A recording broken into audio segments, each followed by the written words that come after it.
जो चोर गाड़ियों को चोरी करके ले जाते हैं, आज उनके गाड़ियों का पाप डे बनेगा। आओ देखते हैं कौन सी गाड़ी चोरी की लगता है।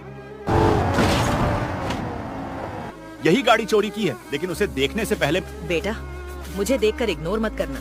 इस बार जो भी एग्जाम में पास होना चाहता है मैं पास कर दूंगी, मगर मेरा भी एक काम करना होगा। तुम्हें इस वीडियो को एक लाइक और चैनल को सब्सक्राइब करना होगा और 5 सच्चे मित्र को शेयर करना होगा। और मेरे बेटे, जाते जाते कमेंट में सरस्वती माँ लिख दो।